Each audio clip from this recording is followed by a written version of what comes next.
Hi friends, ఎంతో టేస్టీగా boiled egg burger చేసుకుందామండి. ఈరోజు చాలా టేస్టీగా ఉండిద్ది. నేనైతే ఎగ్ బాయిల్ చేసి కట్ చేసేసానండి పీసెస్. అందులో సాల్ట్ వేసాను, పెప్పర్ పౌడర్ వేసానండి, ఇంకా జీరా పౌడర్ కూడా వేసానండి. చాలా టేస్టీగా ఉండిద్ది. ఇలా చేసి చూడండి మీరు ఒక్కసారి ఇంట్లో.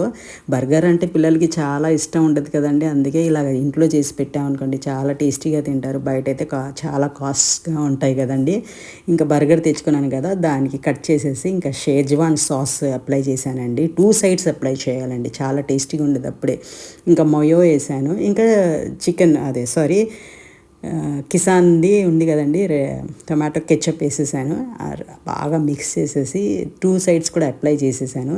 ఇంకా బాయిల్డ్ ఎగ్ ఉంది కదండి, నేను అన్నీ వేసాను కదా మసాలాలు వేసేసి, ఇంకా కీరా అండ్ ఆనియన్ వేసాను. కావాలంటే టొమాటోస్ వేసుకోండి, నేనైతే టొమాటో కెచప్ వేసాను అందుకే వేయలేదు.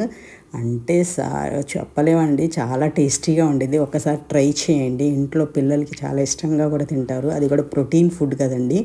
నచ్చితే లైక్ చేయండి, షేర్ చేయండి, సబ్స్క్రైబ్ చేయండి. బాయ్.